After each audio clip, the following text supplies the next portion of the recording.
Welcome to episode 1004 of The Sleeper and the Bus. I'm Justin Mason, joined as always on Sunday by Jason Collette. Jason, how you doing? I have cleared COVID protocols enough to get on this podcast and record today. That's the highlight of my week. It's been rough. I have a whole new appreciation of these athletes that get COVID, and then we're like, why are they struggling? This is day 5 for me. I have a whole new appreciation of what some of these folks are going through, because this is the highest amount of energy I've had in 5 days, and you can probably hear it in my voice. So that's it. But I'm happy I'm up enough to record. Happy the guests that we have, because certainly I've enjoyed his writing of late. So when I saw that come through this morning, I'm like, okay, suck it up, Collette. You can make this happen. So here I am. Yeah, I asked you, I think a few weeks ago, and who was the person you wanted to see that maybe we haven't had on before, and you said Corbin, and I was like, he was already on my list to ask. I'm looking forward to it. We are joined by Corbin Young, who works at Fantrax, among a bunch of other places for fantasy baseball and fantasy football, is now, as of last week, a multiple award nominee at the for FSWA. Corbin Young, welcome to the show.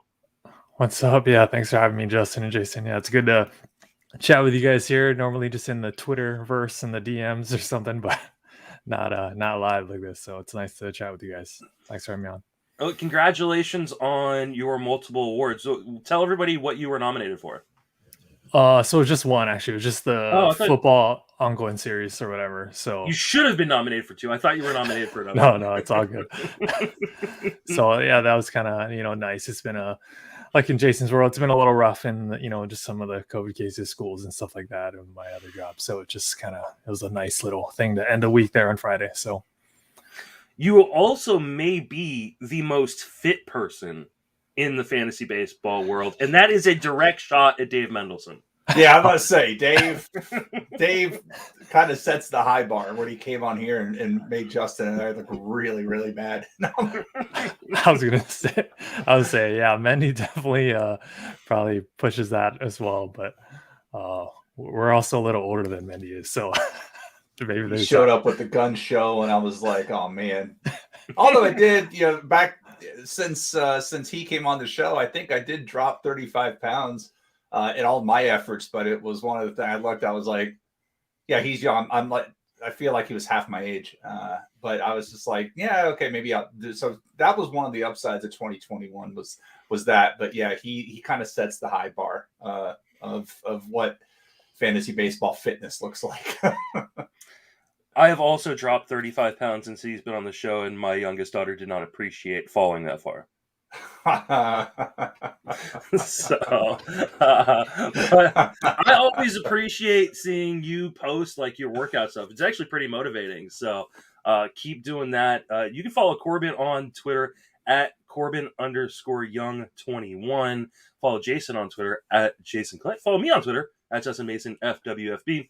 We are currently live for those who are in the Patreon and Discord. So if you're in the 420 tier of the Patreon, which gets you access to Discord through the link in there, doesn't seem like we have anybody watching us yet, but it is early in the morning, especially for us West Coasters, prior to football Sunday.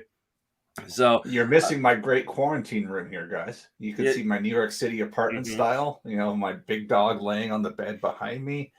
For you listening, it's a mess. It looks awful. I'm just telling you. But being stuck in here for day 5. You're also missing my shirt of Eno murdering me. So that's one of my favorite. I'm wearing the Emily Walden breast cancer awareness pitching ninja shirt.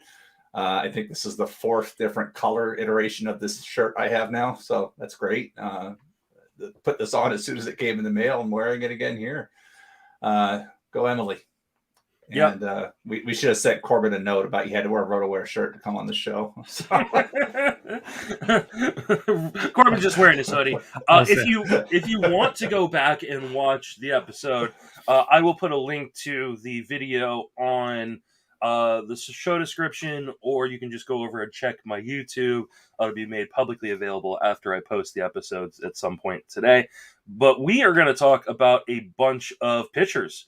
And the kind of thought process for this was Corbin had an article in which he was discussing one of these guys. I was like, oh, I definitely want to discuss this guy because I want Corbin to turn me around on him a little bit. And we'll see if he's willing to do that or able to do that. So we're going to play some Would You Rathers with some starting pitchers who have roughly the same ADP. We'll start at the top. The guy I was just referencing, he's towards the bottom of the ADP that we'll be discussing today. But I want to start with Shane Bieber and Aaron Nola.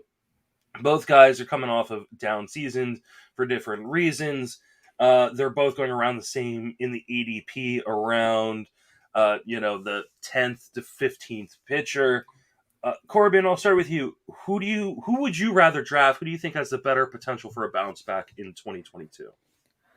My gut was just like when I was looking at this, it's like the healthy pitcher in Nola. I know Shane Bieber came back after the shoulder injury kind of late last season, but I'm just not sure. I guess I need to see a little bit more before I can buy back in. I mean, if you just look at Nola's numbers, like it just looks like he's kind of due for a little bit of a bounce back just in terms of the strand rate. ERA was kind of boomed up, home run rate boomed up as well. So just kind of looking at some of that. And then, just in terms of like Nola was top 5 in K- BB rate amongst qualified pitchers with like Corbin Burns, Max Scherzer, Garrett Cole, and Robbie Ray. So, we just didn't see it quite in those ratios that we're used to. So it's like, one of his worst years in terms of ERA and WHIP. So it's like, I'm gonna kind of expect a little bounce back there with Nola. So I probably prefer Nola over Bieber. Would you? Or are you targeting either of these guys in drafts, or is it just like I like Aaron Nola better, but I'm probably not grabbing either? I know when you sent this, I was like, how close are they? And I'm like, oh, you chose them because they're all close together. And so I'm like, I'm usually like a starting pitcher early kind of guy. Like probably, if I'm in that late first round there or so, probably in the second round, early second round. I mean, I'd probably look at them. It's hard to say because some of it depends on, I guess, what you did in the beginning. Ideally, you probably locked up a guy with some stolen bases, and then maybe I'd probably just go with Nola, especially if I don't know if I want to take that injury risk a little too early there for Shane Bieber. Jason, where are you at on these two guys? Are you got one that you prefer? Are you in on both? Out on both? Where are you at? Yeah, it's funny when you go look at the pre-notes that we did. I included last year's ADP and draft champions versus where it's been over the last 30 days, and the shoulder risk with Bieber has dropped him 20, and Nola's seasons dropped him around. That's really it. And for me, it's funny, where I stand with shoulder issues with pitchers, and I even saw Matt Modica talking yesterday about in one of the 15 drafts he seems to be in right now. I think it's one of his $1,000 events or draft champion. Like he took Bieber and he's like, I really didn't want to do it. His shoulder still scares me, but it's what it is. That's who was available at the point. But for me, it's Nola. And I've made this point a couple of times this winter about him being one of 4 pitchers with great skills and crappy ERAs. And that defense didn't do him any favors in Philly, but Tristan McKenzie, Logan Gilbert, Aaron Nola, Yu Darvish,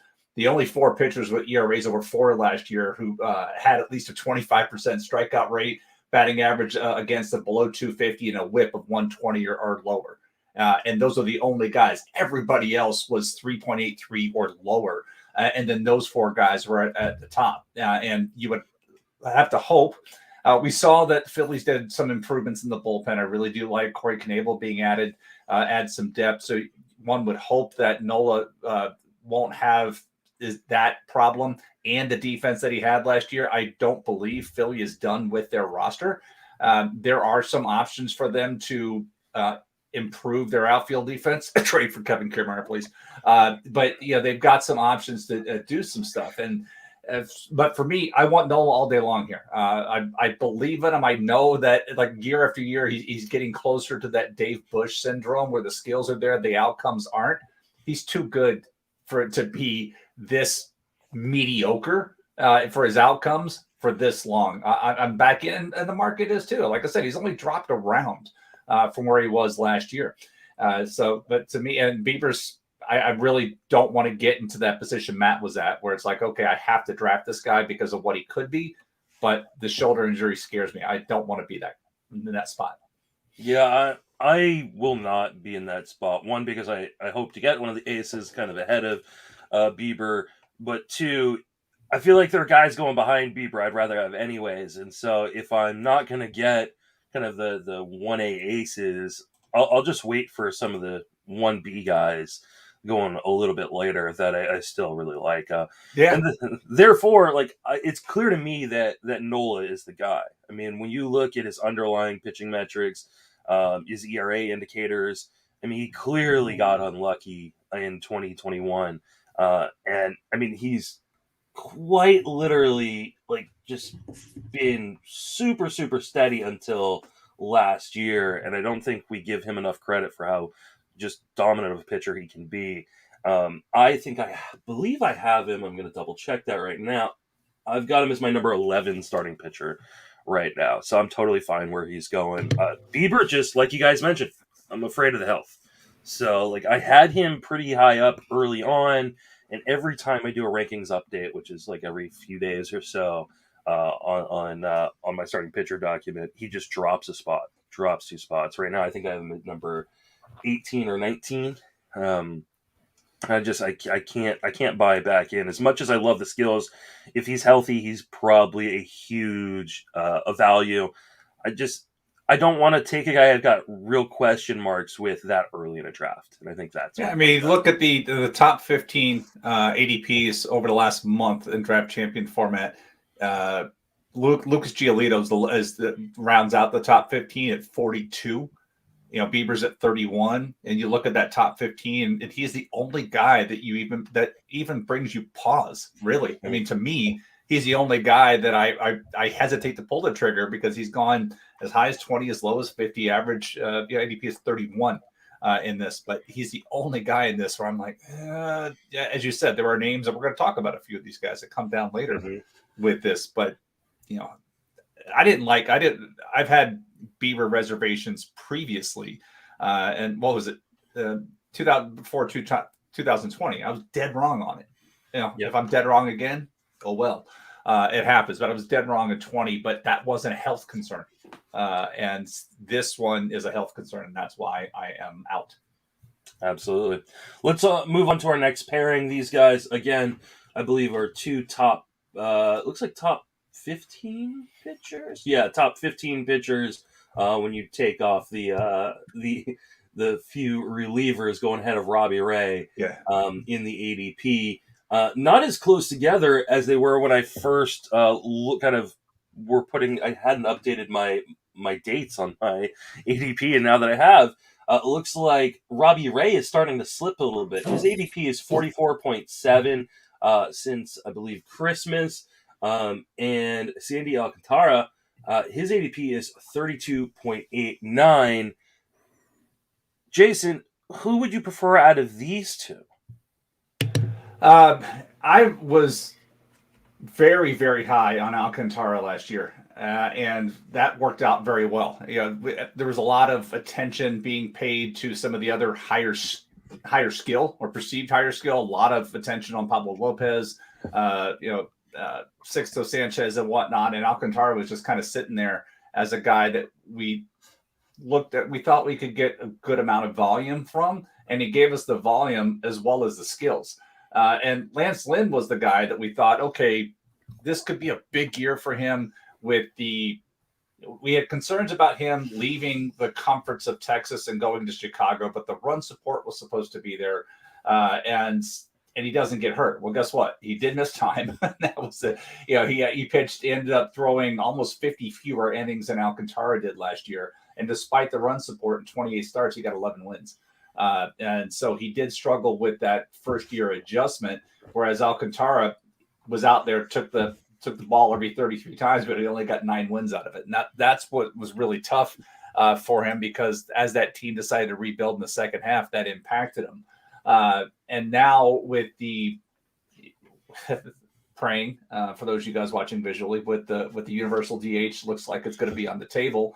Alcantara maybe could even get a little bit more than some of this. So maybe we could add on another 10 innings. But I don't want to run away from Alcantara because the conditions are still for them. Whereas with Lynn, the same problems are there. It could be a run support thing. But if both of these guys get 200 innings at their current market price, it's really tough to let somebody else take Alcantara as much as I'd like him and not just wait for Lynn. I mean, like the 30-day ADP right now is Alcantara is sitting at 38 and Lynn is sitting at 63. And we are discussing Robbie Ray in Alcantara, though. I thought we had Lynn and Alcantara. I'm sorry. Lynn is next, but we'll get there. Yikes. In that case, I want like Alcantara all day long. I want Alcantara all day long over this because I have more concerns about Robbie Ray, who had extreme amount of run support last year in his favor that he's not going to enjoy in Seattle.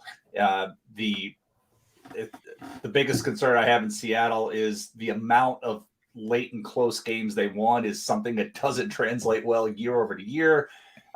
We've talked about the first year in a larger free agent contract, changing locations and whatnot.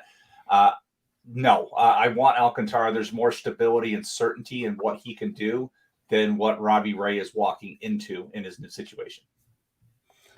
Corbin, you're a Seattle guy, right? So you got to be pretty excited. Robbie Ray is coming to your neck of the woods. You get to go maybe see him pitch in Grunt. But are you excited that much that you would be willing to take him over someone like Sandy Alcantara? So initially I was looking at this and I think maybe Jason convinced me and I was like looking around as we're talking here. Initially my gut was like Robbie Ray, just like a little cheaper. But then I look at Sandy Alcantara a little bit and it's like, usually if you see a guy that maybe has like a potential career season, you're like, oh, the BABIP or the left, strand rates are under arrest or this, so he's like these really, really outlier stuff. But I don't really see that with Alcantara there. And yeah, like Jason's saying, it's just like the durability. I mean, we'll talk about wink, wink, pitcher later, foreshadowing, developing the changeup there. But, he developed the changeup, pitch exchange a little, strikeouts came along, plus that durability. He's got 3 pitches with a double-digit swing and strike rate. Just skills are there too. Doesn't seem too outlandish of what he did to replicate there. I do like Robbie Ray. But yeah, the strand rate of over 90%, I don't think is staying around. I saw that tweet you put out today, Jason. I didn't know that was maybe.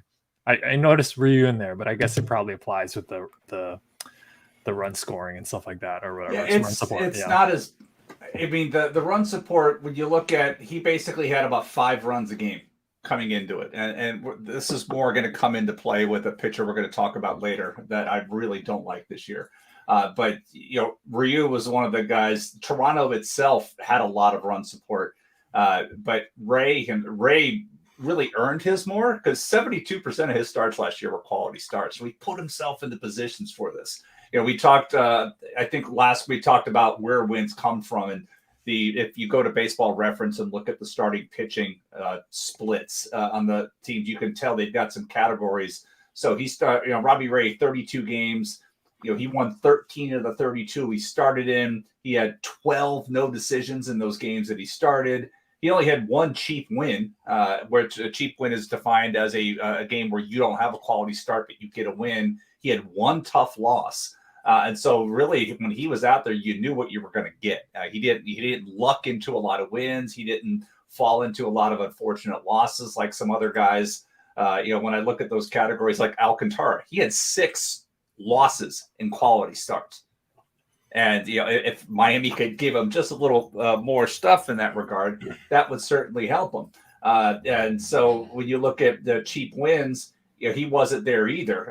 But somebody like, like Michael Pineda, 7. He had 7 cheap wins where getting wins in non-quality starts. And those kind of things hurt you when you're trying to chase wins. But that's really where it comes into play, where Alcantara is 9-15. If we were just to give him just half of those tough luck wins or losses in the wins, all of a sudden he's 12-12. And that's going to impact his fantasy value. Every win is going to help in that regard. So when somebody looks at him and says, oh, he doesn't win, he had single-digit wins, well, look how many got left on the table because of surrounding situations. Invoking the name of Michael Pineda in a pitching debate is never a good thing.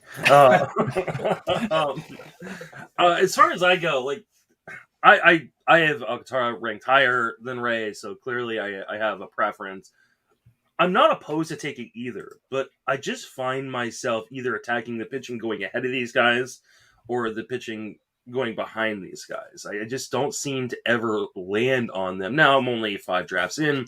Who knows with my final, 8 to 10 drafts of the season, kind of how that's going to go for me. But at this point, like, while I like both, and I definitely feel like Alcantara has a level of safety that maybe Robbie Ray doesn't, and maybe that's just because I've been burned by Robbie Ray too many times over the course of my career, and he still has a homer problem. And he's going to be pitching in a new environment that he's not used to. That being said, like, I don't have a problem with the prices. I just don't think they fit into the way I'm going to be building my teams this year. So it seems unlikely, unless one drops considerably in a draft, that I end up with these guys. I mean, I'll say this with Ray, currently the 16th overall pitcher. Yeah, he seems to be, when you look at how the tiers are going, like he's the last. If you haven't drafted your pitching ace yet, the guy to start your staff, like if you don't make that Robbie Ray, then you start getting into some weirdness. Like the next starting pitchers available are Freddie Peralta, Chris Sale, Logan Webb, Lance Lynn, and Jack Flaherty is the next 5 guys in that. And all of them have different circumstances with things. But to me, like Ray is the one guy that I could look at for volume if I'm trying to bank that 170 innings pitched of that 5. Lance Lynn would be the only one who should give me that, but he didn't give it to us last year. So let's talk about Lance Lynn. That's a professional segue there, Jason. Let's talk about Lance Lynn because he is the next guy on the list, along with Jack Flaherty. Corbin, I'll start with you on this one. Do you have a preference between the two? Because Lance Lynn is currently going at pick 63.85, with Jack Flaherty going at 69.74. So they're within a pick of each other since Christmas in the ADP on Draft Champions. Who would you prefer? I love Lance Lynn. He just typically durable, like I said, typically durable, but just not last year. And he's just one of those just pitchers that like it's just such a weird profile, right? Just like relies on 3 different fastballs and just like crafty as hell and just knows how to pitch. So I'm a little worried about. I think Flaherty had like an oblique and shoulder issue last season, so I know the ADP is a little lower, but I'm still just a little worried about trying to grab a pitcher there that is coming in already injured or had multiple injuries that I'm worried about. So yeah, I'll take Lance Lynn over there. Jason? Yeah, I'm not going to argue that. That's really when a guy had 2 different stints where he wasn't able to pitch. That was concerning. He was one of the guys, when we came into it, like in hindsight, coming off the shortened season, he even wasn't ready to. He didn't make all of his starts in the shortened season either. So we're talking about 3 different missed times over the last season and 1.37 seasons with that. But in 2019, he had that large workload, which put him on the radar, put him in the Cy Young story and all that. But since then, since the 196, he's gone 118.2 over the last 1.37 seasons. Whereas Lynn, did miss some time last year, but as Corbin said, the way he pitches.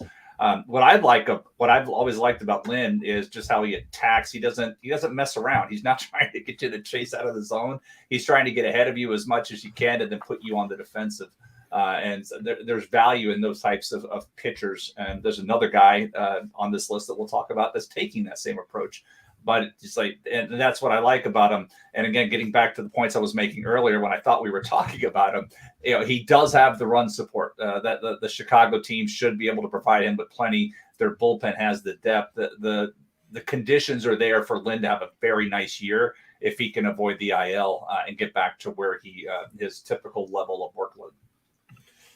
Yeah, I'm right there with you guys. Not that I'm opposed to drafting Flaherty, because I've been in a draft where he has just dropped considerably and end up getting him, I think, in the 6th round of a draft, and I was like, you know what? As my SP3 in the 6th round, I think I'm going to take that gamble. Oh, that's a great. But I would say that's a good point. At a certain price, anything's worth a chance. As long as the guy's arm's not hanging by a thread. But at a certain price, okay. There are. If the market says one thing, you're like, I don't like the market. But if you see a guy start falling, then you have to at least kick the tires and say, okay, am I willing to take that chance? But when I like earlier with Bieber, if I said, yeah, I'm out on Bieber. But if I see Bieber sitting there at pick 50, I will take a chance on Shane Bieber. Absolutely. I think everybody should have a price. That being said, like the one thing you guys didn't mention with Flaherty's injury is the way they handled him down the stretch. Like he missed a bunch of time between like May and August, came back, had 2 starts in which he went 6 innings. And you're like, all right, Jack Flaherty time. I've been holding on to him. I'm ready to go. He's ready to go. Cardinals are in a playoff race. And all of a sudden they're like, 2 innings. He's a reliever. Like that just it totally boggled my mind. It was extremely frustrating for those who had him rostered in leagues. But it just puts up some extra kind of red flags in the back of my mind when I go, the team was really, really careful with him down the stretch, even though they were in a race. Did they ever put him on the IL in September? Did they ever have to? Because he had that 6. He did that. He was out. He got hurt right at the end of May. He comes back in mid-August, like you said, does the 6 and 6. Then he starts. The next game with 2 innings, and then he's gone for a month. Oh, you know what? Because of the expanded rosters, I can't remember if they put him on the IL or not. Yeah, that's why I don't recall. But it's so. Like, I think they might have because what happened. I forgot what happened in that late August. But he was in there for 2 innings. It was not a good 2 innings. Gave up multiple home runs. I want to say in watching, like, velocity was down, and we're like, why is he even back out there for the next inning? I believe I remember texting in the group text, like, what's happening here? Yeah, he went on the IL for a shoulder August 25th. Yeah. And yeah, his velocity was down. He was throwing 94 before he went on the IL at the end of May, early June. Came back throwing 93, and then all of a sudden it was down to 91. So, and I love Lance Lynn. Like, I haven't even talked. I've only talked about Flaherty. I have Lance Lynn as a top 10 pitcher this year, and he's one of the guys who I just keep getting in drafts because nobody else is valuing him close to where I am. So, I'm not as worried about Lynn holding up. I mean, if you don't count the 2020 season, because they're shortened for everybody, he's pretty much thrown at least 150 innings in every single one of his career since coming into the league. I think he's kind of just a horse. I kind of give him a little bit of a break, considering he's coming off the shortened season to the larger season, so he missed a little bit more time than we're used to. But I think he's top 10 pitcher pretty easily, and Flaherty is definitely not at this point. Plus, I mean, the thing with Lance Lynn is what you're going to get. There's no sexy upside, but man, there's a really low. The only thing we've described here about his floor is if he gets hurt again. Yeah. Absolutely. That's it. There's no sexy upside. There's a really high floor. And I think I say this every episode now. There's a lot of unsexy players on championship teams. Absolutely. And he's a good example of what's out there for that. Mm-hmm. Yeah, I mean, I totally agree. I mean, even Flaherty, the ratios and the skills are good, but yeah, it's just the injury, I mean, even just per inning basis, like you're saying, Justin, before the relief stuff, it's like he was pretty damn good whenever he pitched out there. It's just he didn't pitch very much, so it's kind of one of the worst teams I had Jack Flaherty on it, but we won't talk about it. I think that's a really good point. So it really works to what format you're playing in, right? On whether you should be going after a guy like Flaherty. If you're playing in an NFBC league, like an NFBC Fab league where there's no IL, right? You only have 7 bench spots. Banking on a guy like Flaherty can be really risky because if you lose him, you're one, probably not going to have a ton of replacement value on the waiver wire, but 2, you're going to have to hold him. You're not going to want to drop him into the player pool. And that just crushes one of your reserve spots, not having an IL. But let's say you're in a home league with it's a 10-team league, a 12-team league with a lot of bench spots, with IL spots, like there's a lot of replacement value on the waiver wire because you're such a shallow league. Like I can see taking the gamble there a little bit more than on a guy like Flaherty if you're playing in a 15-team league with no IL. Let's move on to our next pairing of guys. Moving our way down the ADP, we have Yu Darvish versus Justin Verlander in a battle of two old guys. One coming off of injury, didn't pitch at all last year, and Justin Verlander going pick 102.59, and then Yu Darvish going 96.22, who did pitch but had some real ups and downs through the course of the season. Jason, who you got? Sorry, dead air there. For me, this is Darvish, and this is not even close. And the reason why, and I want to go back to something that Nick Pollock said on episode 1000 as we discussed some of the other guys. There's this, sometimes we have this leap of faith where a guy is going to pick up where they left off after missing so much time. And I believe we were talking about it in the context of Corey Kluber and how, like, he admitted, like, hey, maybe I bought too much into Kluber going to New York. This was going to work, or different things like that. But for me, I mentioned Darvish earlier as one of those four pitchers with the high ERA, despite good skills down the line with that. And that's why I want Darvish here all day long. And I know what Verlander was before he was hurt, but we're talking about a lengthy layoff. I believe that surgery, I forgot what his surgery did. I think he's in the 2-year clearance thing. He will be by the start of the season. Yeah, but it's still a long layoff. And I want the guy who has pitched and the guy that, but around his struggles last year, still had a really solid foundational skill. If he could just stop giving up the multi-run home runs and stop hanging some of those pitches. But for me, again, I will take Darvish 8 days a week in this. And that's no slight on Verlander and what he has done, but we honestly have no idea what he will do this year. Corbin, where are you at? Yep. This was the shortest blurb I wrote on my notes. Yu Darvish. I'm not sure if David McDonald's in my ear right now, but injury. The team doctor tells me that don't go with the injured guy. Yu Darvish. I mean, I don't know how we can possibly even consider Justin Verlander just a giant layoff. So no thanks. I mean, we say that, but like Verlander is currently going off just outside the top 100. You take out some of those relievers, and he's pretty much like a top 35 starting pitcher right now off the board, having not pitched in a long, long time. I would like to look up and read, like, what's the most innings somebody has pitched after a 2-year layoff?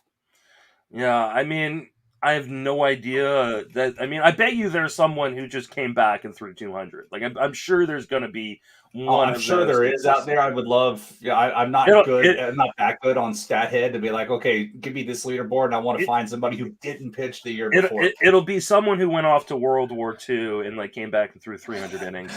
I was gonna say Lance Lynn. No, that was like the first thing that popped in my head. He did. Well, if you go back and look at Lance Lynn, he did pitch quite a bit the year he came off of TJ surgery with the Twins, and it showed because he was. Then he got sent to the Yankees.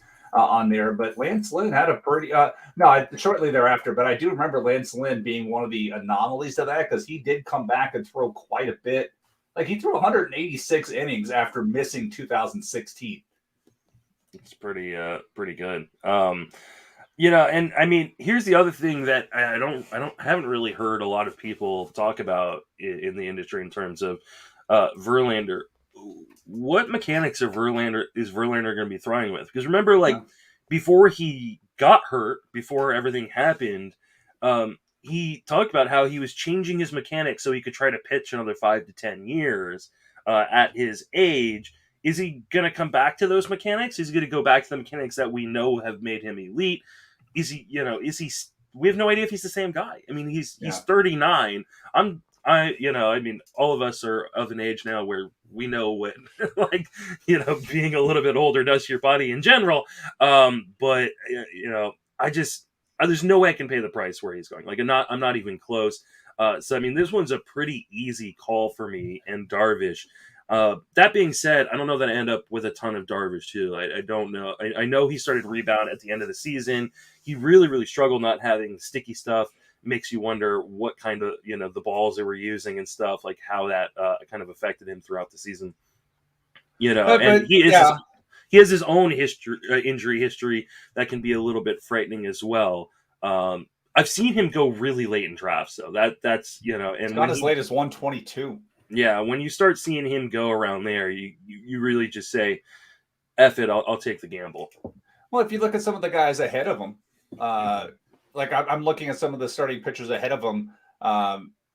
Alec Manoah is going about half a round in front of him. Montas is going about a round in front of him. Quite frankly, I want Darvish over both of those guys.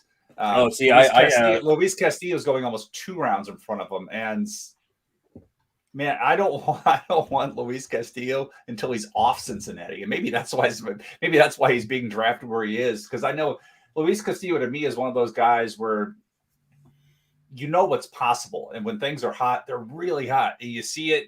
You watch him, you're like, okay, yes, I'm so in.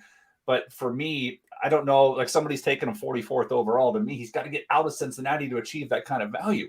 Mm-hmm. Whereas Darvish is on a team that people really loved coming into last year, who underperformed, and maybe this is the year that they take that step forward, and maybe this is the year that Darvish gets on the Julio Urias train and wins 20 games for a team because he can go out there and just pitch. I mean, Urias, he got 20 wins, but talking about some of those cheap wins, he led all of baseball in 8 of those.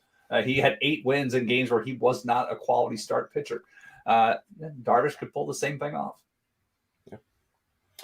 All right, let's keep rolling right along and talk about a guy who's kind of coming off of an injury season in which things just couldn't come together for him in Zach Gallen, and then a young guy who I think people are starting to get really excited about in Logan Gilbert. Zach Gallen currently going to pick 129.7.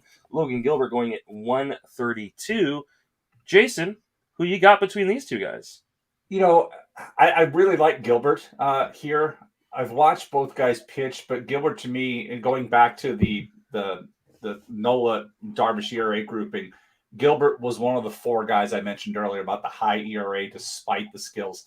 The only pitcher in baseball last year who had a higher ERA than Gilbert, Nola, or Darvish with the skill set I talked about was Tristan McKenzie. That's it. Those are your 4 guys.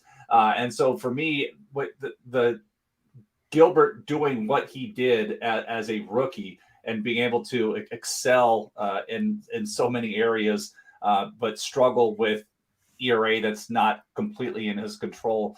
I like what's possible for him coming into this season. When I look at those 2 teams compared, looking at Seattle and Arizona, Seattle, while I don't think they will win as many games as they did last year, going back to how they overperformed in the late and close games, they're still going to be in a better situation than what Arizona will be. Arizona's still got to take a leap forward. Seattle still has that that really good bullpen that could help protect some of the outings there with Gilbert. And so I want Gilbert here, but it's not like I'm not talking like the Darvish versus Verlander. Like I want one guy all day long over the other. I just prefer Gilbert in this situation based off what he showed last year underneath the messy ERA. Corbin, where are you at on these 2 guys? Yeah, and I promise this isn't Mariners homerism or anything, but I do. Yeah, we don't do homerism on this show. It's okay. I do prefer to Logan Gilbert. I wrote him up. He was one of the guys that I just kind of wrote up as like could take that Freddie Peralta leap. Unfortunately, the market seems to kind of be in line with some of the thinking here at the ADP. Yeah. So the Mariners are an organization that really emphasizes controlling the strike zone. And Gilbert definitely does that. He in the second half, the ERA wasn't great, but the WHIP, improved. The K-BB improved. The swing and strike rate improved. He gave up less contact. Slight adjustment to the pitch mix, not super significant. Kind of like Zach Gallen, but he's got small sample, but it's got 3 pitches, double-digit swing and strike rate. The 4-seamer is really good. I think it's one of the top rank, like in terms of negative run value in Baseball Savant for all 4-seamers. -19 there. in terms of Gallen's hard to gauge, yeah, because like we still have that kind of rookie season in our mind of kind of down the stretch, and he did really well. And then didn't he have like an elbow issue or something heading into last year? That was like everybody's like, do we draft him? Do we not? And so, I mean, the ratios ballooned a little bit, with the home run rate, but I mean the skills are definitely still there. I think it's I was trying to look at. I lean more Gilbert, but I think you can't go wrong if you believe in the skills that Gallen has, which I think a lot of us can agree is like possibly a upside, but we just need to see that for a longer track record. Yeah, I mean, he had like I want to say it was like a broken forearm or something coming into the season, and then came back quickly, and then had some elbow issues. Like, it was such a weird season, and I mean, I don't know that the elbow issues were ever really addressed. And for that reason, in spite of the fact that I have them ranked like right next to each other, I have Logan Gilbert, I mean, like literally right next to each other, 46, 47 in my starting pitcher ranks. I just can't pull the trigger on Gallen. Like the injury risk to me is so great, even though I love the upside. And I do think he has the upside of a top, 15, top 20 starter. He's playing on a bad team in Arizona. They're not going to win very many games, and so you're unlikely to get a lot of run support for wins. And then I just don't know that I could trust him to make it through a full season. And he was probably the most aggravating person to roster last year in fantasy baseball, because you felt like you couldn't let him go for a really long time because of the upside, but he would come back and then he wouldn't. And then, I think I'm out on Zach Gallen this year. Logan Gilbert's a guy I'm really, really intrigued by, and I'm very excited by watching him pitch and watching his development in the majors from start to start and towards the end of the year. But like Corbin said, the market is like really excited by him too. His min and max picks are almost 100 spots away from each other so far. Let's see. About 80, a little over 80 spots. So his min pick over the last month on NFBC Draft Champions, 91. His max pick, 175. So there are going to be some drafts where he drops a little bit. Maybe there aren't enough believers because of the lack of track record in the majors. But the top 100 is a tough price to pay for a guy like Logan Gilbert, who hasn't really proven it yet at the major league level. Moving right along, we go to another guy who is kind of a trendy pick that people are really, really excited about in Tarik Skubal versus kind of an older, crustier veteran in Hyunjin Ryu. So a little bit of a difference. A little bit of a difference in ADP too. We're talking about 25 picks or so. Tarik Skubal, 174 in the ADP over the last month on Draft Champions. Hyunjin Ryu, 197. Corbin, who you got between these two guys? Yeah, another guy like you're saying, Tarik Skubal. It's the market's adjusting here, right? Like when I looked at where his ADP was, I was a little like, okay, and then I think it's been rising a little bit. So I like Skubal's skills. I think we were worried about Ryu's health, but he just put up, like, outside of 2020, right? Put up 2 pretty solid inning pitch season. Ryu kind of falls into that like Lance Lynn kind of neighborhood for me, where it's just like the stuff's decent, but like just pretty crafty and knows how to pitch kind of guy. Usually gives you pretty good ratios. We saw the home run rate with Ryu boom up there with the Blue Jays there. But Tarik Skubal, so the skills are good. I think so I was just kind of scrolling through some things, and he has a super high, like really good for pitches, -29 run value in the shadow area of the zone on Baseball Savant. But in the heart of the zone, he's just awful, like +4 run value. He's got 4 pitches with a double-digit swing and strike rate, with the slider and changeup kind of being the most notable.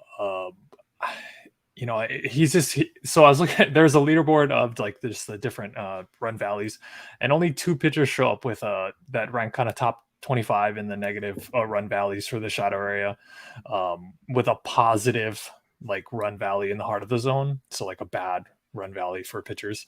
And those two pitchers are Frankie Montas and Tariq Skubal.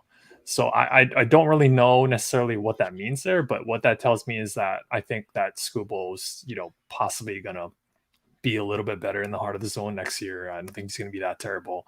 Skubal feels a little bit Robbie Ray-ish, where, in theory, like if your stuff is really good, you should be just like throwing it in the zone, but probably just needs to command it a little better. So if I'm just going based on like pure skills and upside, I'm going to go Skubal. But if I'm looking for a little bit of safety, I guess I go with Ryu, just kind of based on what we've seen in 2019 and 2021. But so it kind of depends on what you're going for there. I guess if you're looking for, safer innings, and it's weird to say that with Ryu, right? Because we're worried about his injuries so much. But if you're looking for safer innings, I guess you go with Ryu. But if you're looking for upside, I'd probably go Skubal. Jason, where are you at on these two guys? Here's the thing about Skubal. You go back and look at his profile last year. He threw 7 different pitch types last year. Now, as somebody who loves new pitches, I was pretty excited to see what he was going to be able to do with the splitter, but it was garbage. And honestly, I believe that it impacted his fastball, because we look at his fastball. Corbin talked about run value, and it's just weird how his fastball just got so different last year. It went when I was looking at his profile. So his fastball spin rate in 2020 was 83rd percentile.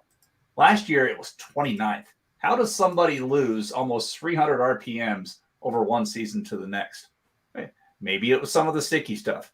Maybe it was the fact that he was playing with 7 different pitches and he lost his shape and what he could do with his fastball. But to me, like, I cannot get excited about him. I cannot get re-excited about him. I can't get back to where I was about him until I see the fastball perform as it did. It was no mistake. I mean, the league hit 22 home runs off that fastball last year. They hit 291. They slugged 611. The fastball, despite its velocity, performed like garbage. And I don't know if he's got to eliminate, like, okay, throw away the splitter. It doesn't work for you. Throw away the cutter. It's not working for you. You are a 3-pitch guy. Work with your 2 different fastballs, your slider and your curveball. Just do it. Just try to do that and reestablish something, because this fastball is not going to play. It was simply too hittable. And if he's falling behind in too many counts, the guys are out there hunting for it. But if this is the new shape of his fastball, if it doesn't spin as much, but it's still coming up there, sitting at 94.4, 94.5 is your average velocity, but it's got less life on it, it's going to get punished. So I need to wait and see. He's in my fade. I'm going to come down. Conversely, with Ryu, there's a couple things I like about him. Corbin hinted at the home run rate, but the good news is you don't have to pitch at Salem Field anymore. He gave up 6 home runs at Salem Field last year. And so let's maybe think 3 of those 7 become home runs at Rogers Center, but he doesn't have to pitch there. He gave up 1 home run in 3 outings at TD America Ballpark in Dunedin. He gave up 3 in Camden last year. Let's take away 2 of those, given how they're moving the fence back 30 feet, or even take away 1 of those. So his home run rate becomes slightly below average to average, maybe even slightly better than average if we give or take 5 home runs off him in that regard. He did have a lot of run support last year, second most run support of any starting pitcher. But unlike what we were talking about earlier, he wasn't lucking into a lot of those wins. I mean, we look at the run support that he had last year. He had 7 no decisions. He had 5 of the cheap wins. He had 2 tough losses. So again, the 14 wins he had, it wasn't like he was being gifted all these. He did struggle. I mean, pitching in the AL East isn't easy. He had a low 42% quality start rate. So he was pitching to some score a little bit, so to say there, but he wasn't lucking in. The 14 wins were well earned because he was out there. He was the one guy that you knew when Toronto was going to send him out there behind Ray that he was going to offer you that he was going to work deep into the game there. So I like Ryu better here, only because I really don't like what we saw from Skubal last year, and I frankly don't get why he's moving up the charts as much as he is right now. I mean, I get it. I know people like really shoot for those guys who have really high strikeout upside, and I think Skubal obviously has that strikeout upside, but he makes a lot of mistakes. I'm not yet ready to anoint Skubal. I am ready to give Hyunjin Ryu another chance. One of the things he talked about is like he was separated from his family. Yeah, that's a great point. And that really affected him, on and off the field. Like, for a guy who, he's English isn't his first language. He's not being able to spend time with his family pretty much at all because of COVID. And then he had to play in 3 different parks, throughout the season. I think there were a lot of things that weren't necessarily 100% baseball related that affected him. And I'm willing to give him another chance. He was really, really bad though when he got back to Toronto. 6.79 ERA, did give up quite a few home runs. I think he will be better. I still have him as a top 40 starter, but a lot of it is kind of cutting him a lot of slack of, not being able to kind of be the person, pitcher, family man that he wanted to be over the course. So it is a little bit narrative driven, and I don't like to be narrative driven. That being said, these are people too. Like, these are not like, just numbers in a spreadsheet and Right. things that are going on. I mean, imagine if you couldn't see your family for 6 months or a year, like how that would affect you, just doing a desk job, much less having to pitch in front of tens of thousands of people every night. So yeah, definitely a factor. I meant to bring that up, forgot to. So thanks for doing that, because that's, we didn't hear about that until after the after the late, either in the off season or very late in the season. But it was like, oh man, absolutely, I can see how that's a factor. And we've talked on the show previously about you got to factor in the stuff that happens outside the lines. Yeah, on the plus side, still doesn't walk people. I think that home run rate will come down. The BABIP was pretty high in Toronto as well. So I think he's going to end up being a pretty solid bargain kind of going where he is, whereas I think Skubal is probably fairly adequately ranked by the market. So all right, he's outside the top 200 right now. It's, yeah. to me is... I've already ended up with him a few times. I have no problem continuing going back to the wall because it's just, if the struggles continue, like, you haven't had to invest a ton. But we all know that he does have the upside of like a top 20 guy. So, and that's exactly what I want to target at those points. Moving on to kind of faces, old faces in new places with 2 guys. John Gray moving over to Los Angeles, getting out of Colorado finally. And people are getting excited about that. Steven Matz going to St. Louis on a 4-year deal. People are getting pretty excited by that as well. Jason, who do you like out of these 2 guys? See, this is what I've been hinting at. I hate Steven Matz this year. And what? This is what I've been hinting at. Okay. Friendship over. Yes, over. I know. So getting back to the same chart. All right. Steven Matz won 14 games last year. He did so with 7.5 run support per game last year. He had 31% of the starts as quality starts. He had 7 cheap wins last year. When you look at, hey, how's a guy win 14, then how's a guy win 9 the next season? This is how it happens. I mean, he had so much go in his favor last year with the run support. With if he gave up 5, Toronto scored 7. If he gave up 6, they scored 8. All of that kind of stuff happens. But to me, when you look at all the pitchers that won 14 games, and I tweeted out a chart of this earlier, Matt stands out. Like, how the hell did he end up on this list? Like, if you look at on the chart I tweeted out, you look at Zach Wheeler's probably staring at him with a heavy dose of jealousy, because Zach Wheeler also won 14 games, but he had 3.3 runs of support, and he had a 63% quality start rate. So his quality start rate was more than double of Matt's. He got less than half the run support, and they had the same amount of wins. And so this is where, that's kind of where things worked out. Matz was like the outlier on this, as far as he got so much go his way and he fell into 14 wins, versus like somebody like Wheeler, who earned his 14, who should have had even more than that as we watched him pitch. But, you add that onto the factor of Matz signing this deal, taking a new place. I want to fade Matz everywhere. My mind is blown. Like, disagreement's good for this podcast. And besides, now that we can actually project, I always want to say the wrong first name. Now that we can project John Gray for all of his starts, rather than just writing off half the season because he's a Colorado guy, I'm more excited about John Gray this year. I mean, but like, what are we going to get from John Gray? Like, because, you look at his career in Colorado. Some seasons he was good in Colorado. Some seasons he was bad in Colorado. Some seasons he was great on the road. Some seasons he was awful on the road. Like, I just really don't know what I'm going to get from Jon Gray. He's definitely intriguing. I'm not fading him by any stretch of the imagination, but I love Steven Matz. I mean, you're moving out of the AL East. You're into the NL Central against some of those teams. A great stadium to pitch in Busch. Arguably the best infield defense in baseball behind you as a ground ball pitcher. In spite of getting kind of an injury-prone kind of label early on in his career, he's turned out to be a pretty durable guy. Like, I think there's a ton to love about the opportunities for Steven Matz this year. I am blown away that you hate him so much. Corbin, be the tiebreaker here. Who do you prefer? So, remembering that I'm the one who invites people to podcasts. So let's start with Jon Gray, right? So yes, all of our birthday wishes came true. Finally, a Rockies pitcher left Coors Field.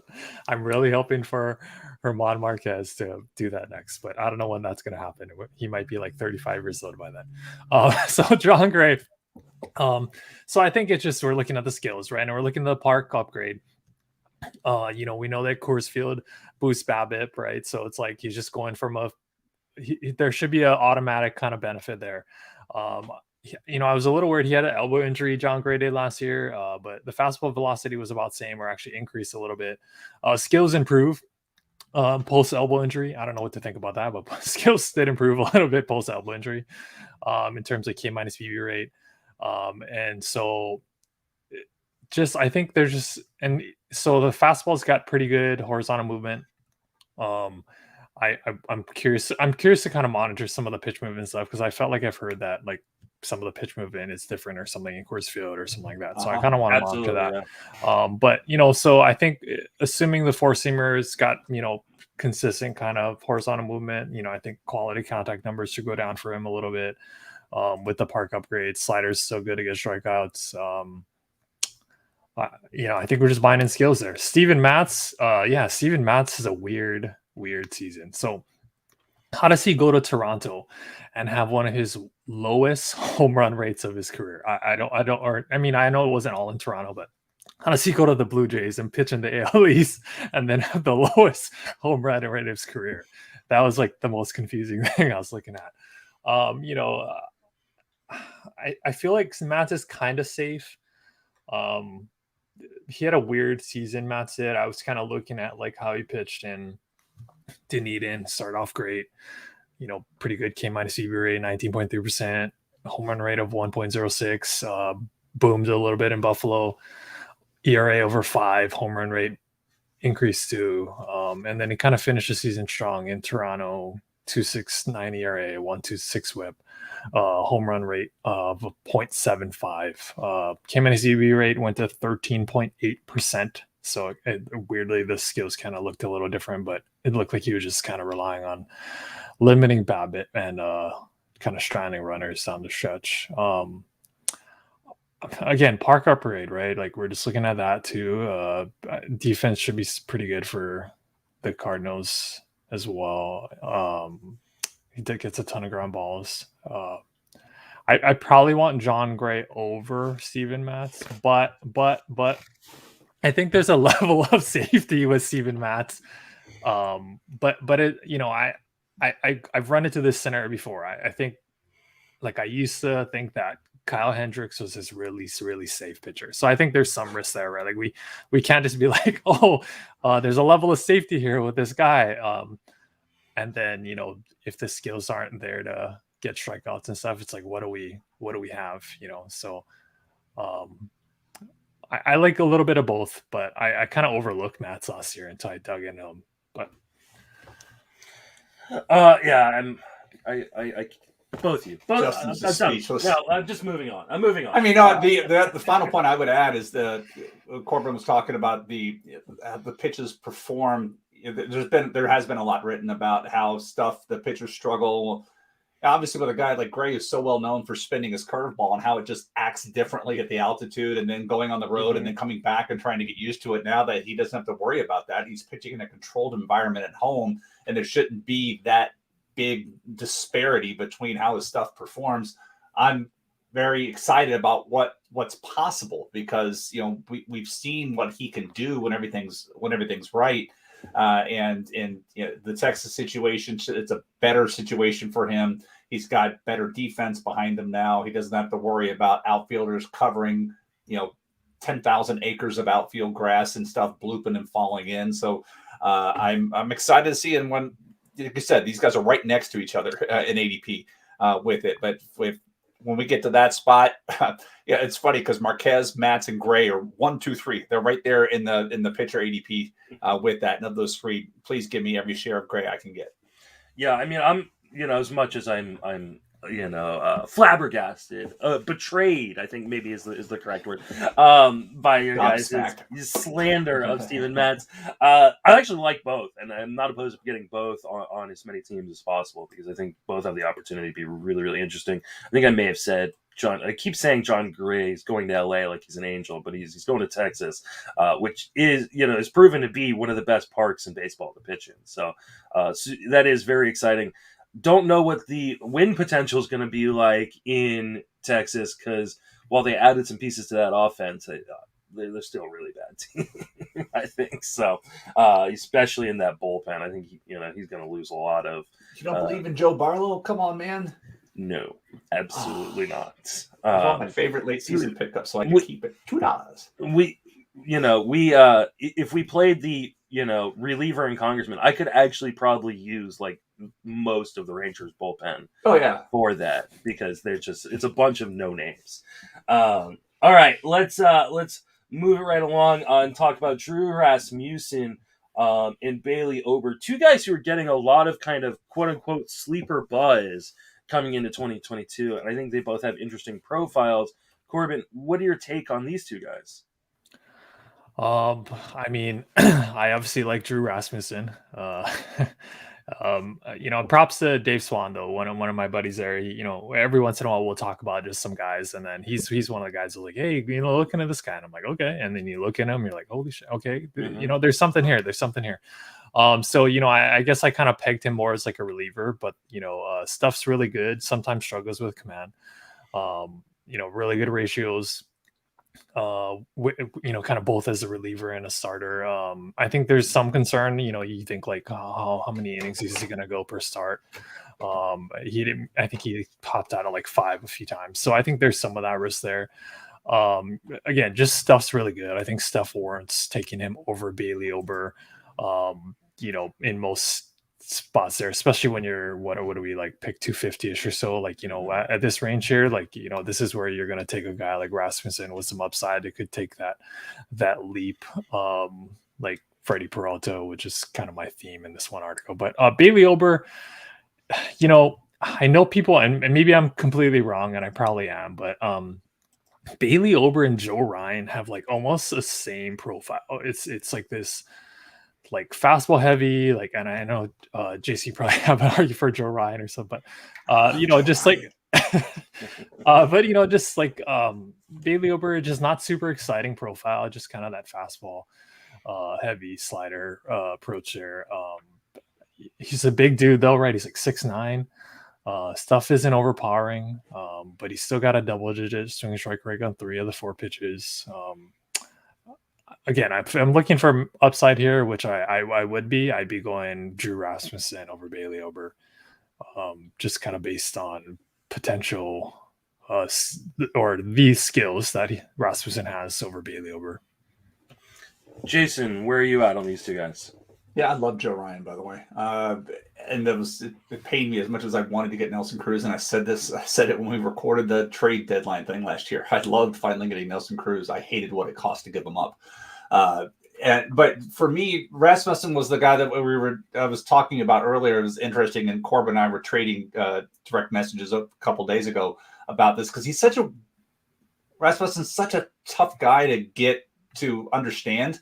Because you got to kind of watch him pitch. And to me, what made him unique is that he was just out there absolutely pounding the strike zone. He's basically 2 pitches. He's a fastball that he likes to run up high, and he throws a lot of his slider, offsets a little bit with a curveball. but he is basically working that high and low and just attacking the zone and forcing the action on the hitters. I looked up some numbers. He had one of the highest, one of the best pitches per plate appearances once he became a starting pitcher, which was about, I think, August 8th on. But he had one of the better pitches per plate appearances because he attacked and forced the action. In a league where guys are your disciplined hitters are going to sit back and not chase, take the walk. Like, he was forcing them to, hey, it's swing. Here's a strike. Here's something in the zone. Here's something in the zone. Do something. And he's really just trusting the defense behind him, which who can blame him? He has a good defense behind him.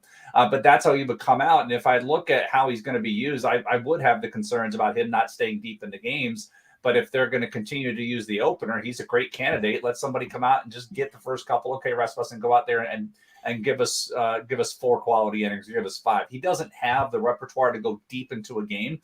He did try to play around with the changeup last year, but he barely used it. I don't think it sticks around.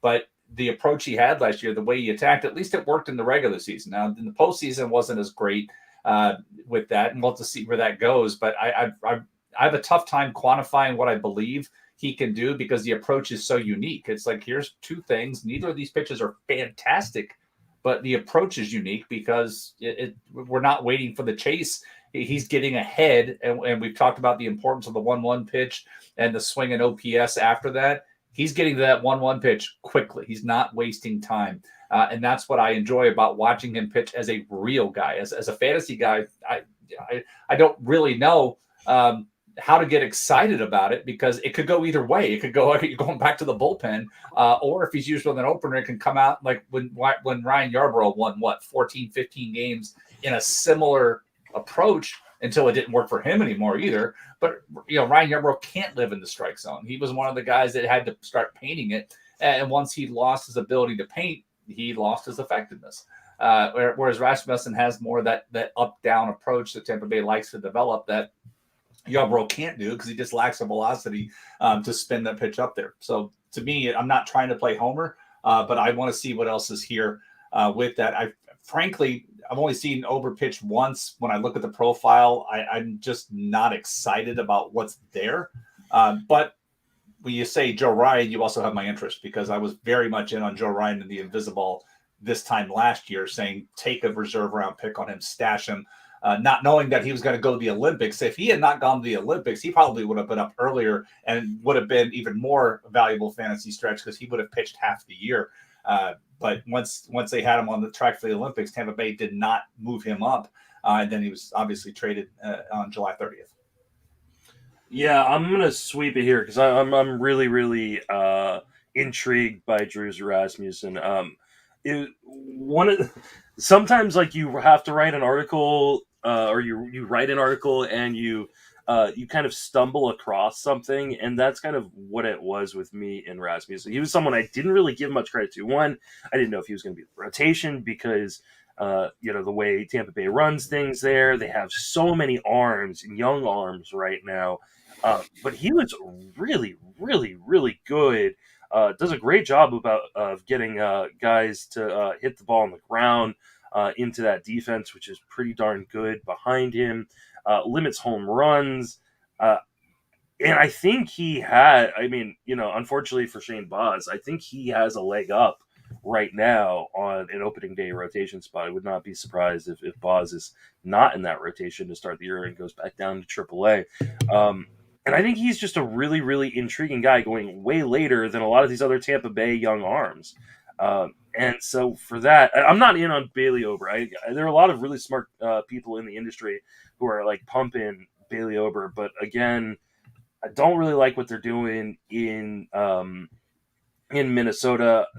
It's kind of, I don't really understand what they're doing really. But it seems like they're kind of stuck in between a rebuild and building a softball team. Yeah, I don't know what that defense is going to really be behind him. I know the outfield defense should be pretty good, so that's always helpful. But I can't seem to buy in on the skills of Bailey Ober. So I think it's pretty easily. And if you look at my ranks, I want to say I have Drew Rasmussen, and I can't even find it. I have him as my number 63 starting pitcher. I have Bailey Ober as my 97th starting pitcher. So it's a pretty huge gap coming into the year. Yeah, and I think even if you put in, you noted the other like Rays pitchers going earlier. I mean, even like I look at like someone like Tanner Houck, right? Like, Mm-hmm. why is Tanner Houck going, almost 60, 70 picks earlier than Drew Rasmussen when you can get a guy like Drew Rasmussen where maybe the role is up in there too, like Houck, but skills are there. So And I love Houck. Like I love this. I love what we've seen from Houck. I think he'd be really, really good starting pitcher. But is he a starting pitcher for the Red Sox? I mean, they keep bringing in all these other arms with, they still have Pineda. Sorry, not Pineda, Pivetta. There's a little Freudian slip right there.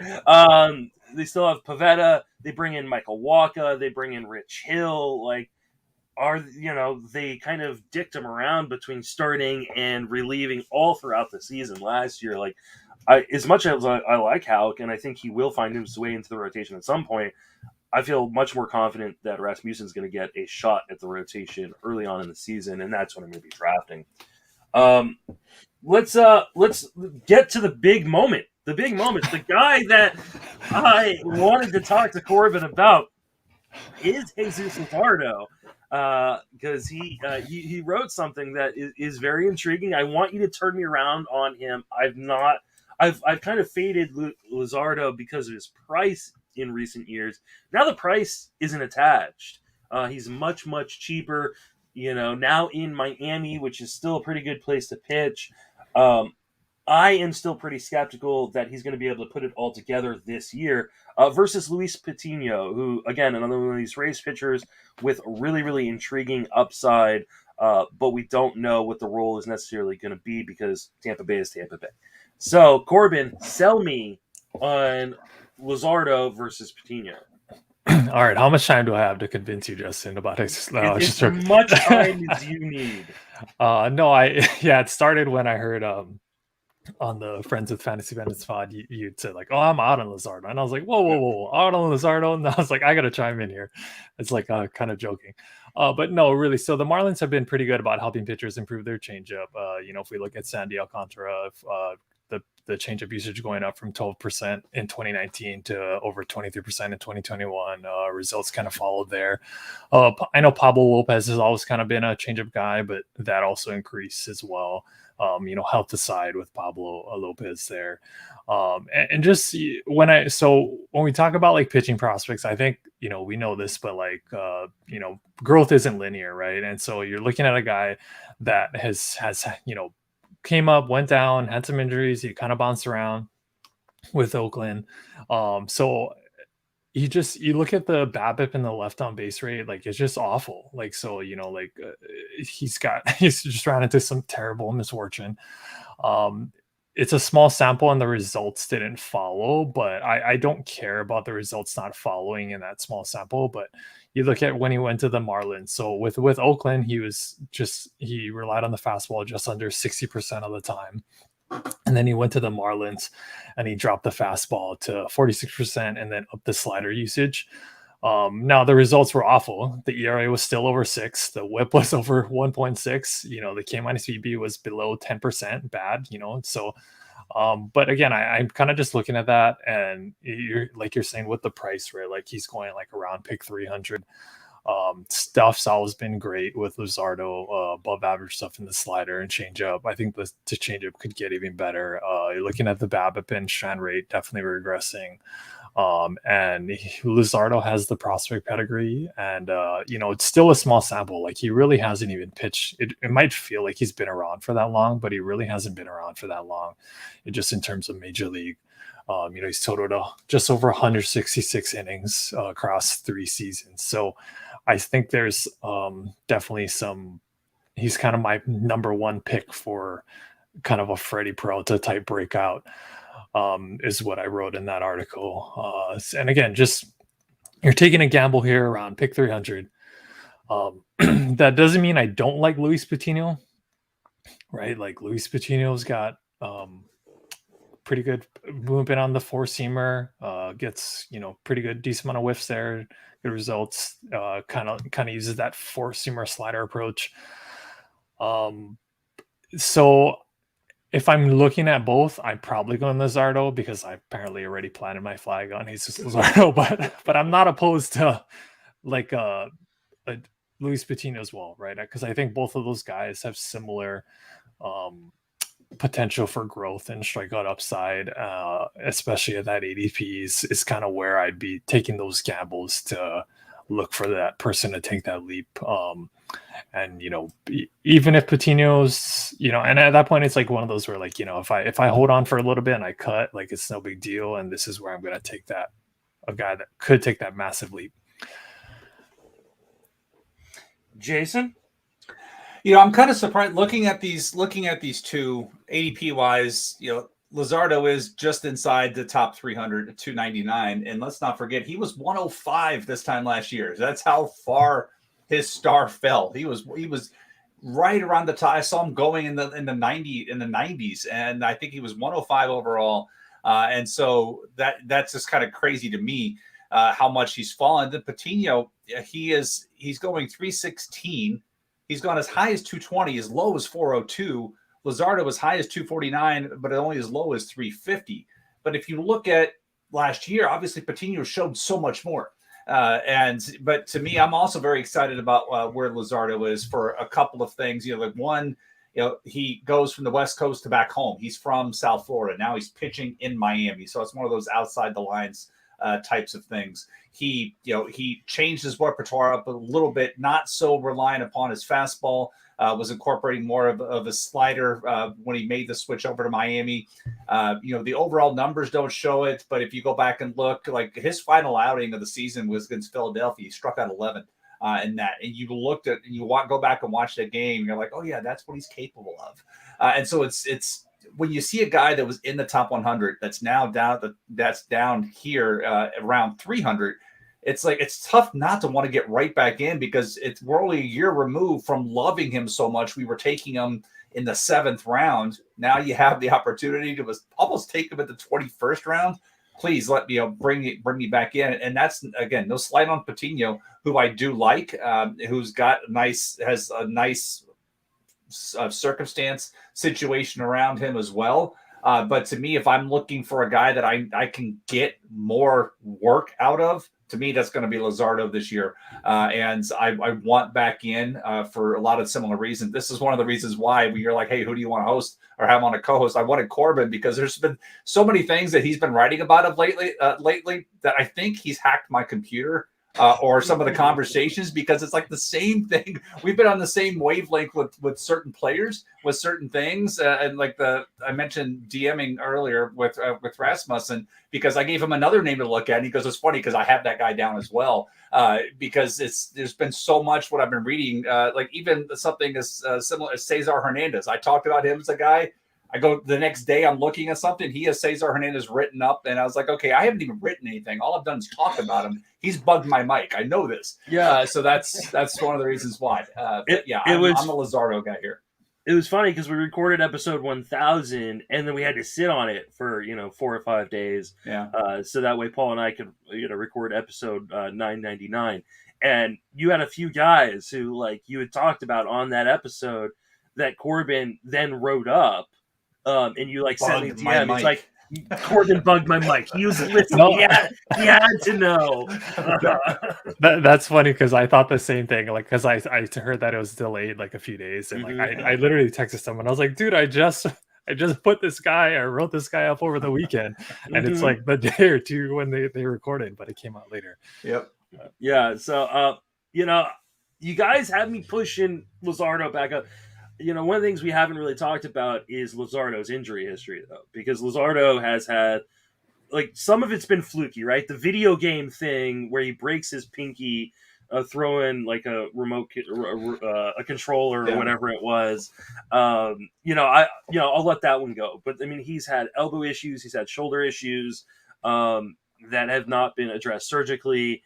The nice thing about moving from Oakland to Miami, because I think the park change is whatever, right? And now the DH is going to be in the National League, so it's not like he gets to face the pitcher. The nice thing is Miami doesn't baby their pitchers; they let them go, in injury or not, right? They let their guys go deep into games. They let them pitch. So I do like that. And I mean, I see the upside, obviously.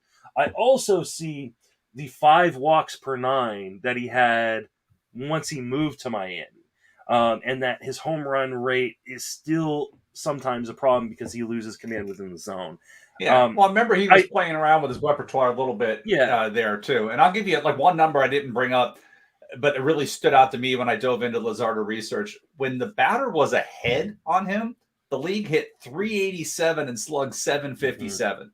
Yeah. When they were ahead. And that to me is because it was like, here comes fastball. Much like the school ball, but everything else, like in an even count, the league hit 210 off of and slugged 413. When the pitcher was ahead, 264 and 442. So it's like you look for the areas of opportunity for him. Don't fall behind in so many counts. That's really what it comes down to. And so he can be in that one skill away group where if he can just not pitch more efficiently, he could take a significant leap forward. Corbin's mentioned Freddie Peralta a couple times. Go back and look at old Freddie Peralta before Milwaukee put him through the pitching lab, and that was Freddie Peralta's problem. Was pitching too frequently from behind, and then last year his numbers were ungodly. It's been so much fun as a fan of Freddie Peralta because I got on him once he started working on the new slider shape in the Dominican. I was like, okay, I'm in. This is what I want to see. And then he just took that nice leap forward. And then last year was just so amazing with how everything has all come together with that. But I'm not saying Lizardo could be this year's Freddie Peralta, but if you look at that batter ahead and how often he was pitching behind in the account and how batters were able to just sit back and tee off, there's his area of improvement. And that's what you want to focus on. When you take him again, he's pitcher 108 off the board, and with going just inside the 300, right there in front of Justin's favorite pitcher, Andrew Heaney. That's where he sits. So if you miss out on this year's Robbie Ray, you can go on maybe this year's Freddie Peralta. Yeah, and I have moved him up actually. Funny enough, to pitcher 108. So I'm right there at the market, I guess now. So I'm getting back in. I'm still a little tentative, and I really like Luis Patino. I think Luis Patino has a real opportunity to be this year's kind of Freddie Peralta and break out. Love that he's pitching in that park now that they're not going to split time in Montreal. that was ever going to happen. Yeah, I was looking. It was funny though when I was looking. We talk about the confusion about how to handle Tampa Bay pitchers, and for the most part, there are 4 pitchers by ADP that are inside the top 300 for Tampa Bay. McClanahan at 113, Boz at 142, Rasmussen at 281, and then Kittredge right at 300. That's it. Everybody else is outside. So Patino, as much as we watch a pitcher like, wow, 316, Kluber 367, and then there's nobody else inside the top 500. The rest of their pitchers are all the way down there. But you look at profitability, like where could somebody take a jump? Maybe it's out of here when you have 14 pitchers on that roster that are outside the top 500. There's some room for opportunity there. Yeah, I mean, Patino being kind of the cheapest of those non-Kluber-esque guys, because I've already discussed. I'm not going back to the well on Kluber. I think there's you go off Pats, I go off to Kluber, and then at the end of the season, one of us can go ha ha. Yeah, I'm sure one of us will. Okay. Let's finish out with Josiah Gray versus Tyler Megill. Megill's a guy that I'm, again, being kind of talked into by a number of people that I trust within the industry. I'm a little worried that the Mets will go and get another starting pitcher after things open back up. That being said, everybody on the Mets rotation has some sort of injury concerns or red flags. Jason, where are you at on Megill versus Josiah Gray, who I love? Megill or McGill, I don't know how it's pronounced. I mean, for me, last year was what stands out to me was the issues against lefties, but it was one issue, but he got blasted by left-handed hitters. And that's where it was problematic. But I guess the problem for me is I'm going to have blinders on because I love Josiah Gray. I have seen him pitch in the minor leagues. I have seen him pitch in the major leagues. I have watched some of his stuff. I have heard his interviews with Pitching Ninja. this is one of my favorite young pitchers. And so this is probably, I have blinders on for this, but I want Josiah Gray here. He's somebody that I put in my, it's funny because I have both Lizardo and Gray in my NL East Bold Prediction Series at RotoWire. But I put some of the clips of what Gray's stuff can look like. And this was when he was pitching with the Nationals. So it was very recent, but you can see what he's able to do with his stuff. And it's really good. He's going to have challenges with pitching for a team that's not going to be in contention. And that's certainly going to hurt his fantasy value. Whereas McGill, if he stays in rotation, will have better circumstances around him to take advantage of that. But like upside wise, I go watch some Gray film and you'll see what I'm talking about. I really like this kid. The problem is market value seems to like him as well too, because when I was looking at him, he's going in front of some of the guys we've already talked about. I mean, he's 106, so he's going 10 picks in front of Lizardo. He's going 10 picks in front of Heaney. He's going 30 picks in front of Patino. And if I'm drafting purely from a fantasy perspective, like Gray is the last guy that I want there, just because of his circumstances aren't as fortunate as everybody else. His stuff, fine. But you've got to factor in some of those other things. And that's where I'm down on Gray. But yeah, if he were still with the Dodgers, instead of being included in that trade, I'd be super excited about him this year, rather than just, hey, this is my last win on this podcast before I go back to sleep type of defense of Gray. Corbin, do you have a more full-throated defensive Gray, or are you in on, and I've blanked on Tommy McGill? Yeah, no, I think both guys struggled with home runs this year. Josiah Gray, that's kind of was his issue, especially down the stretch, or like season long, at least it was like 2.42 home runs per nine to AAA. Last year is like 1.72 home runs per nine. I think that's going to regress. Stuff's really good to just really, really good breaking pitches. Tyler McGill. So I went in the season, I was like, oh, I'm interested in Tyler McGill. I wrote him up, but then it's like after digging into him a little more, I'm like less excited. I'm not like super, I'm still excited, but just not like, I'm not expecting like a massive leap, I think here. Another guy that also struggled with home run rate of kind of in the final month or so, it kind of went up for like almost doubled 3 home runs per 9, which is bad. But so I think there's been people that have been saying like, well, McGill might not have a rotation spot if the Mets bring someone else in. And so that's kind of made me a little more lukewarm. And then also just looking at just like the general skills, like the skills are decent for McGill with the changeup and the slider.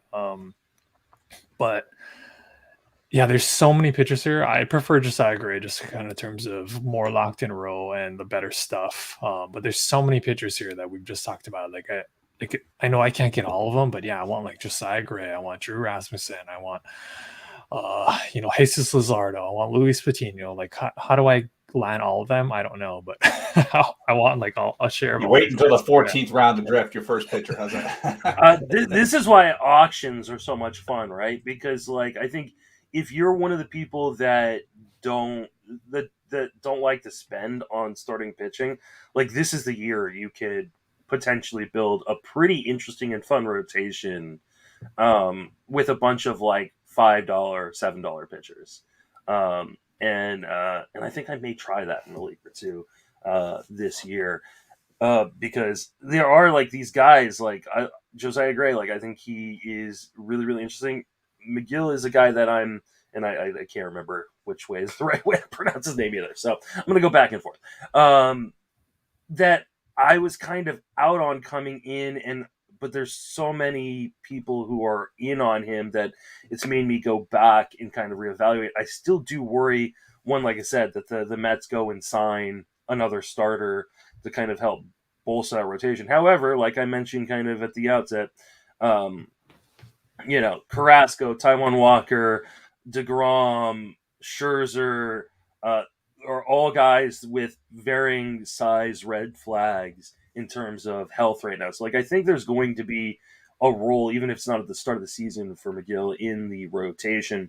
But I do wonder if there's going to be some pretty ugly moments, especially start to start, that may be frustrating with a guy who gives up that many home runs. So I mean, he gave up 13 home runs in 39 innings versus lefties.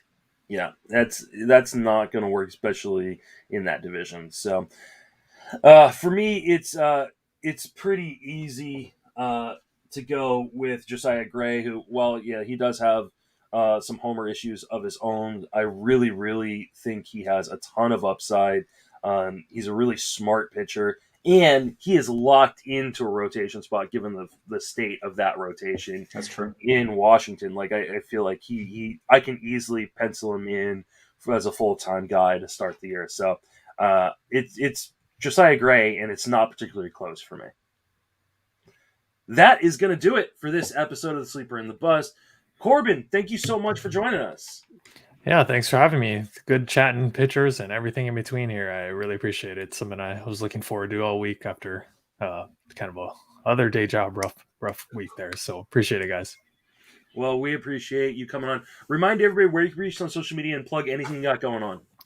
Yeah, you can find me on Twitter at Corbin_Young21. I mean, I write at about 35 different places right now, but in terms of baseball stuff, yeah, in terms of baseball stuff, I'll have probably 3 more pitchers that kind of fit, hopefully breakout pitcher mold that we haven't talked about today. And that's kind of at least the only thing that's on my radar here. But yeah, fantasy baseball at Fantrax, fantasy data, and a little bit at Fantasy Pros too. All right, Jason, where can you be reached, and what are you working on? So on Twitter, Jason Collette, working on the bold prediction series. The NL East one went up the other day at RotoWire. The AL Central one should go live tomorrow. And I'll just to tell you the 10 names and not what the predictions are, but I've got notes on Eloy Jimenez, Dylan Cease, Andres Jimenez, Tristan McKenzie, Riley Green, Eduardo Rodriguez, Whit Merrifield, who I say won't be a top 60 player this year. Carlos Hernandez, Luis Arias, and Jorge Alcala. And I'm not going to spoil why, but you should go read why I say Whit Merrifield won't be a top 60 guy this year. I will. That's why they're called bold predictions. But those are the 10 guys that I have, and looking forward to that. And I've already into the what's next? The AL? No, the NL Central. That's the one I'm currently working on. And so I've got preview and names on that one: Clint Frazier, Cody Hewer, Jose Barrero, Luis Cessa, Willie Adames, Aaron Ashby, Anthony Alford, Miguel Yajure, Paul DeYoung, and Steven Matz. I bet you can guess what I say about Matz. Yeah, I will read that one. I'm not looking forward to reading your slander. You can reach me on Twitter at Justin Mason FWFB. I'm writing pretty much daily over at Fangraphs at this point. I think I'm going to do a catcher update in terms of my ranks going on the site tomorrow on Monday, and then I believe I'm going to be doing some ADP market updates the rest of the week and probably into the following week as well. So kind of tracking those all off season. Then you can hear me on the Friends of Fantasy Benefits podcast, obviously Sleeper and the Bust podcast, and then the TGFBI podcast, which should be starting either restarting next week or the week after. I've got a little bit of dental surgery I'm going to be doing next week, so I don't know how much I'm going to be wanting to talk in the mic. That'll be fun. Can't wait to hear you talk about that one. Yeah, take better care of teeth, kids. You don't want to end up like me. With that, for Corbin, Jason, myself, thank you for listening. Have a fantastic baseball season.